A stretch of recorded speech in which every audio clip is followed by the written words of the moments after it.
Yes, people, we're back again with another video. This one this weekend might be the biggest yet this season. And I'm talking just the Premier League. We all saw what happened on Tuesday night, and I don't think we'll get another night like that at the Emirates for quite some time. We've only got one game left at the Emirates Stadium. That is, of course, Burnley.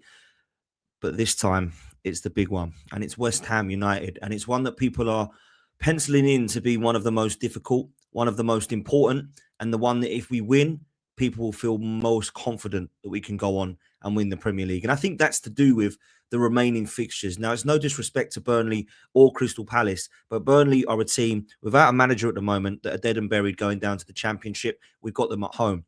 Crystal Palace have got bigger fish to fry, as we like to say, because they've got a trophy to win. They've also got the incentive of Eberechi Eza, who, if Arsenal win the league, they receive £10 million more.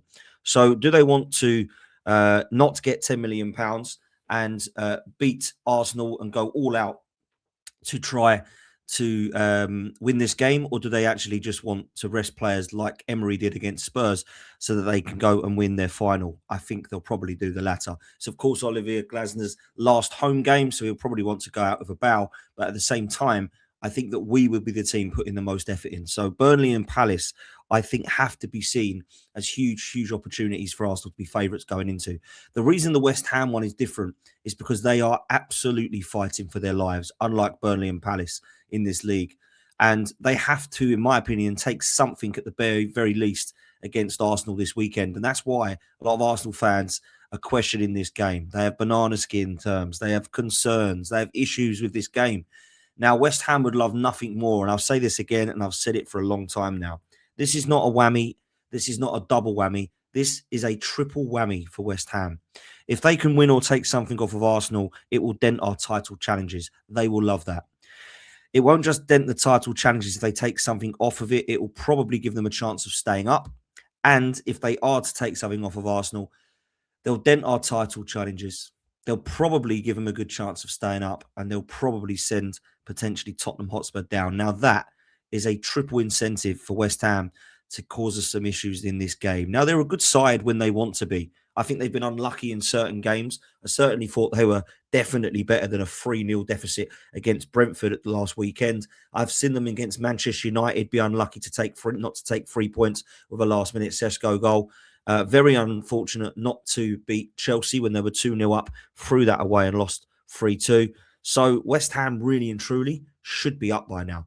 With those points, that would have been enough to pull away from Spurs by 4 or 5 points. And unfortunately, they find themselves now 1 point behind them.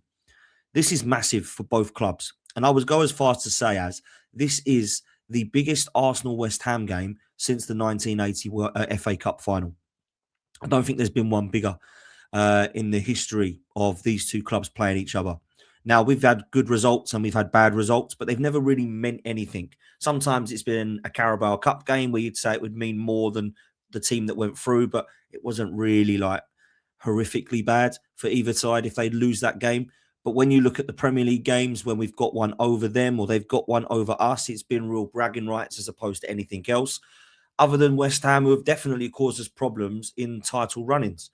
Now, funny enough, it's actually happened at the Emirates more than it has at the London Stadium, because in the last 2 away games, we've scored 11 goals. Everyone remembers last season we won 5-2, but the season before that, we were exceptional, and Declan Rice scored in a 6-0 victory. So we've done well at the London Stadium. But this is going to be a different West Ham, because it's not the players that are just different. It's the mindset and the mentality. They know they have to win this game. And Arsenal also know they have to win this game, right? So we're going into this game with nothing matters other than 3 points. And West Ham are going into this game saying, I'll take a draw now. We've got to. That's the dangerous way round. If it was we go there, just need to pick up a point to win the league, I think that would be horrific for West Ham. So you can flip that and say that West Ham would take a point because they're expected to lose on paper. And that's quite damning for Arsenal, because a draw would be horrific if that was the case. Now, some people won't say that. Oh, we can draw and we can still win on goal difference. I don't want to win this league on goal difference. I don't go into the last game knowing, how many do we need to score today to keep up with it? I don't want all that rubbish. I want to win this league comfortably, and I wanted to win it as quickly as possible. Now, we can have one eye if we want on Brentford and Man City and see what Man City do against Bournemouth going into the last 2 games of the season, but really and truly, Arsenal need to do their job. And I think that we can do that against West Ham. What will really interest me and what I'm intrigued to see about Mikel Arteta is the team selection. And I have really enjoyed, for the first time in maybe 5 or 6 years, this Mikel Arteta. And unfortunately, it's only the Mikel Arteta of the last 2 weeks and the last couple of press conferences. But I've seen a change. Now, they say people always learn, but they learn at different pace, or they learn at different quickness of each other.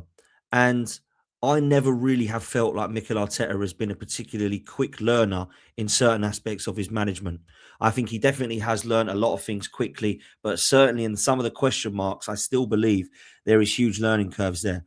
But I tell you what I've loved in the last few that I've seen press conference wise of his. He seems more relaxed.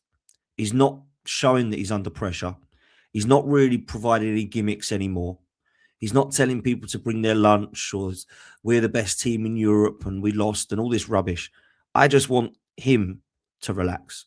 And I've seen him relax because we don't need to be stressed. Man City do. Man City have to win every game and hope that we slip up now. And I don't think we are the ones now that need to start showing signs of pressure and stress. Man City do. So Mikel needs to be calm. And I think he has been. And what I've loved so far about his press conferences, some of his comments is, you're being named as potentially the unforgettables if you do this. He says, if, long way to go yet. Love that. Not getting carried away, not getting arrogant, not ahead of himself, not trying to name what his team will be called if we do get something across the line. Let's do it first. Love that. Also love the comments made about why you haven't started Miles Lewis-Skelly. Probably my fault. Maybe I should have done it more. Love that. Love that. No BS. Nothing about how he's, in training not been delivering, or how I've not really fancied him, or, I don't believe that he's not my fault. Probably should have done it before now. Corrected it, putting it right, learned. I think he deserves a lot of credit for that. And I don't think he gets enough sometimes, I'll be honest with you. And I'm someone who's very critical of him when I believe he's done something wrong, or he's got something wrong mid-game or in-game management-wise, tactics, subs, maybe team selection, whatever it be. But I don't like some of the stuff he said in press conferences over the latter part of each season, over the last few. I've really liked him in the last couple of press conferences. And I do think it's because of that Everton result against Man City. I think it's taken a little bit of heat off of Arsenal. There's a lot of rival fans that are very dimmed down, very quiet now. Oh dear, I think Arsenal might do it, but let's not say anything. La la la la la. I think there's a lot of rat going on, and I think that's helped us. And I think it's calmed a lot of people down, including our fan base. So for me, the best response now is to go and beat West Ham comfortably. And to do that, I think the team selection against Atletico Madrid and Fulham should remain the same. I'm not saying it should for 90 minutes. I certainly believe the likes of Zubimendi, Martinelli, Madueke, Havertz, Odegaard should all make an appearance of some kind. We've got 5 subs, use them. But you don't have to use the same 11 right the way through to 88 minutes and then decide to make a couple of changes with a couple of minutes to go. Sometimes it's about how you end the game and who you end the game with personnel-wise, as opposed to who you start with. And I think we saw that against Atletico Madrid. I loved the substitution of Nkapie for Calafiori. I could see it was needed. He could see it was needed. The fans could see it was needed. And it's one of those substitutions that I think will be key looking back, because he was struggling a little bit, and I like Calafiori, but he was struggling, and Nkapie come on and was an absolute beast.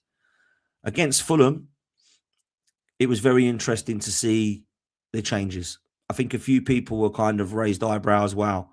It was even more surprising or shocking for me to see that he went with the same team against Atletico Madrid. But I tell you what it did. I've gone to the pub or concourse many, many games this season, whether it be home or away.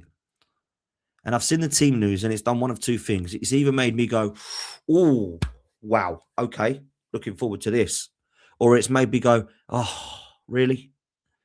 And in some of those games, it's been deflating because we know it's not going to work, and it hasn't. And that's been games where Odegaard and Havertz have started together, and it's been games where there's been no player that you expect to see, whether it be through an injury or no fault of Arteta's or no fault of ours. So, for example, the Carabao Cup final, there was no Timber and Eze. Everybody got deflated. We ended up losing. But everybody really liked the team against Fulham and Atletico Madrid. And what happens? We're comfortable in both games. And that's now what I want to see against West Ham. I don't want to see Havertz, Odegaard, Zubimendi, all these guys coming back into the side. And we're going, so that's the same team that lost to Man City then and didn't win the Carabao Cup. What are you doing, Mikel? I think Miles Lewis-Skelly has to remain in midfield. I actually say this. I think Zubimendi and Rice have complemented each other for the majority of this season. For the first third of the season, I was a massive fan of that double pivot. I thought both of them doing this was excellent to see. I thought they were both good defensively and both good going forward. But I'm going to say in the last two games, I think the balance of our midfield has been better with Rice deeper and Lewis-Skelly alongside him in that kind of attacking 8-role driving forward. And I want to see that continue. In fact, I need to see that continue. And when you look at the rest of the side, I think it picks itself. I think David Raya is in goal. But at right back, it's going to be a toss-up now between Ben White and Mosquera, and it's only due to fitness. It's not to do with ability, because if it's on fair ability and form, Ben White should remain because he was exceptional against Atletico Madrid. At left back, I would start in Capier. I think Calafiori is just behind him at the moment in the pecking order, and I think it's close.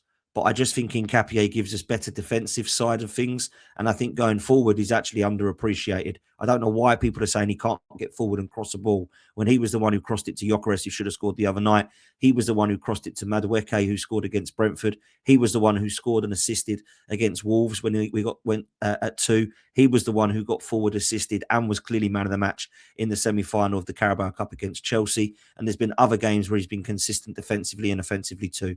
I just don't really understand where this has come from that Nketiah doesn't get forward. He doesn't get forward like Calafiori does, but he's better defensively and he's just as good going forward and crossing and delivering a ball. In fact, I think he's better at crossing. I don't really remember Calafiori putting crosses into the box. He cuts inside most of the time. So for me, I think Nketiah gets the nod for this one. Gabriel and Saliba are clearly going to remain at centre-back, and they absolutely should. And two players that I think have been pretty much overlooked and underappreciated. I look at what Saliba has done. I think he's been completely looked over and overshadowed this season because of Gabriel. Gabriel has been phenomenal. He scores the goals. He's the aggressive one. He's great from corners. He's the one everyone wants to man mark. He's the best defender in the world. And I agree with that, by the way, right now on form. But I don't think that he would be any of those without William Saliba alongside him. And likewise, I don't think Saliba would be as consistent at that level without Gabriel next to him. And I just think both of them need to be mentioned now in the same bracket. I personally think Saliba's the best defender that we've got. But I think if you go on form, you can see why Gabriel is known as one of the best in the world right now. Both of them are incredible. Then we come into midfield, and I think it has to remain as Rice in the holding midfield role. I think he's been phenomenal in the last few games, and I think that is why he's picked up so many Player of the Match awards and so many accolades in the last couple of weeks, because he's dropped deeper. And people were talking about him being a little bit tired and fatigued. Well, he doesn't have to do that bombing up and down like he does in the attacking 8 if we just drop him a bit deeper, which I think has not just complemented his game, but it's also complemented the game of Miles Lewis-Skelly, who I think deserves to get the nod against West Ham again alongside him. I think he has been, in the last couple of games, the reason Arsenal have all of a sudden changed their pace, their flair, and their attacking prowess. I think that is why we are much better to watch in the last couple of games, because Miles Lewis-Skelly has come into midfield. And again, it's nothing against Zubimendi. I think Zubimendi's needed, but maybe we need to use Zubimendi or Rice or one of as more of a squad player in certain games. We don't have to play them both together all the time. And I think that's where Mikel Arteta might do things differently if he looks back at this season, even if we are successful. I think he'll look at Norgard and Lewis-Skelly and think, why did I play Rice and Zubimendi in every single game? Why? I think that's the only question mark he can have, because the other areas he's rotated pretty well. Then I go into the wide areas and the attacking areas. We'll start in the middle. I think he has to continue with Gyökeres. I think the reason we have been able to link that midfield to attack quick is because of Gyökeres. I didn't even think he was that great against Atletico Madrid. He didn't need to be, but he keeps things ticking. He doesn't slow things down. He doesn't spin back on the ball and pass it back to Rice and to our defenders as much as Martin Odegaard does. He doesn't play as deep. He doesn't drop as deep throughout the game. Now, I've got nothing wrong with Odegaard and Eze playing together. I just think Arsenal have moved past Odegaard on his own now. I think Odegaard in the 10 needs to now be looked at as when Odegaard plays, he plays in the attacking 8 and Eze plays in the 10. Or he plays in the 10 and Eze plays in the attacking 8, left 8, whatever way round you want it. For me, those two play together.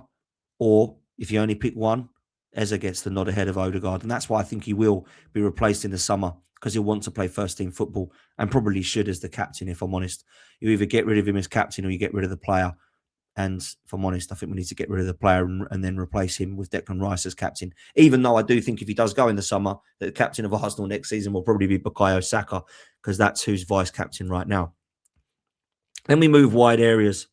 Bukayo Saka. I have absolutely no problem with Saka playing 40 to 60 minutes again. I don't mind if he plays just a half of 45 or if he plays to 60 minutes and comes off, because I think that is the way that we keep him having short bursts of form. And he's been on fire in the last couple of games. So for me, he starts. On the left, I don't think you can drop Trossard.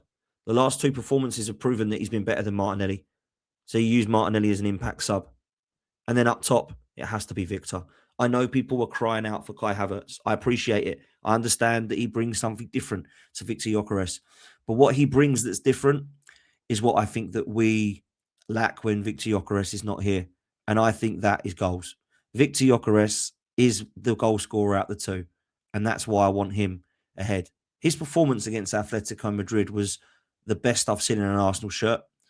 And Steve-O yesterday on the preview, make sure you check that one out. Steve-O the Madman said he reminded him of Diego Costa. And I thought that was a very good comparison. Now, I'm not saying that he's better than Costa or he's on the same level, but that individual performance, I thought it was a very, very Diego Costa-esque performance. The attributes were very similar. He didn't get bullied. He put himself about. He made himself a nuisance. He created and caused absolute havoc and mayhem for the opposition. And this is an Atletico Madrid side, by the way, that are very, very tough and physical, and they're demanding on the opposition. I thought Gyökeres was outstanding, and that's why I think he continues for me now. He's been brilliant.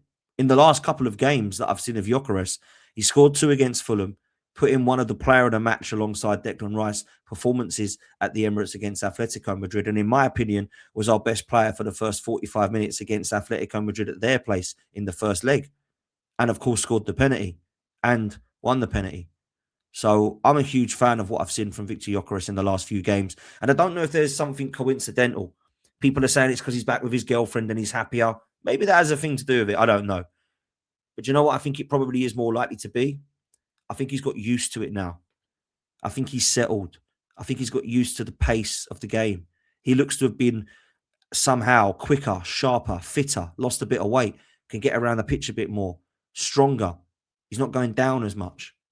I think he looks like a completely different player to the one that we bought in August.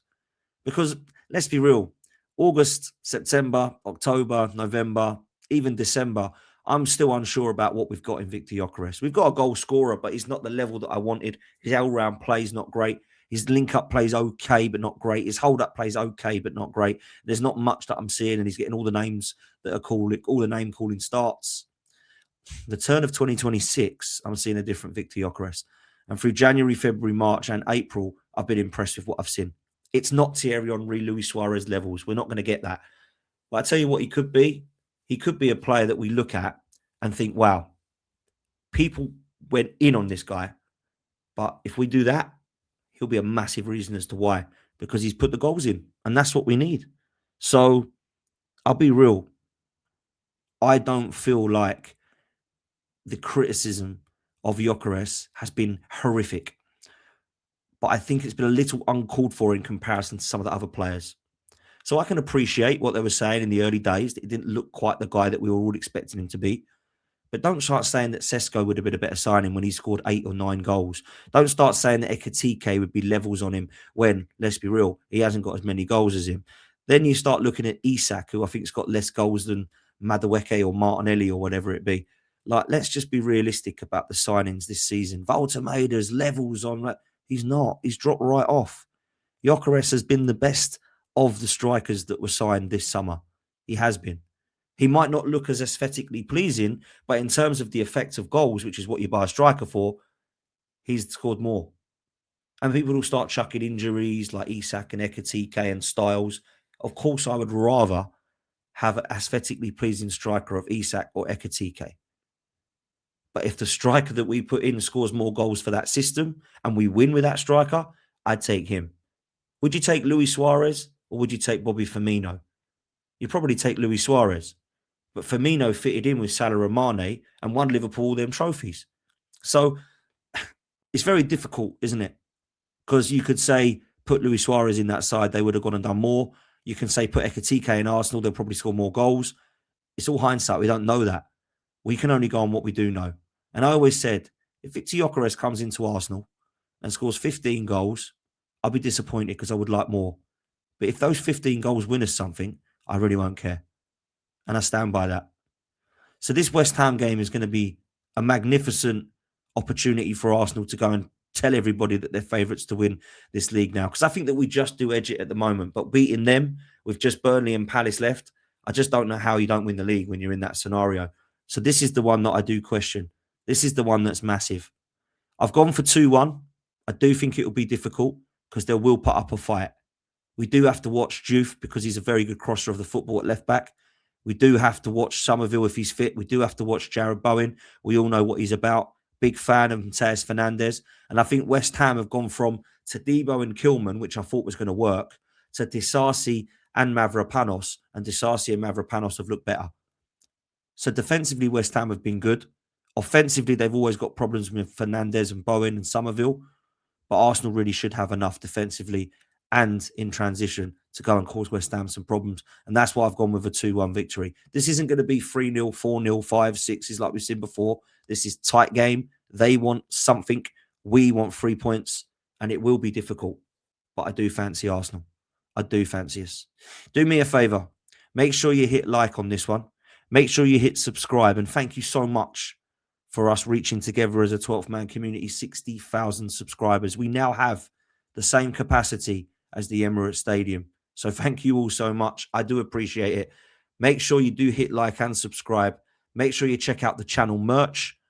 And we'll see you on the next one. Yes, people, it's time to check out the new channel merch. We've teamed up with France Football Art, who has created a hand-drawn design of the King Thierry Henry himself. This has been put and printed on hoodies, clothing, and other accessories, and you can check it out using the link in the description. Make sure you get involved, and as always, up the Arsenal.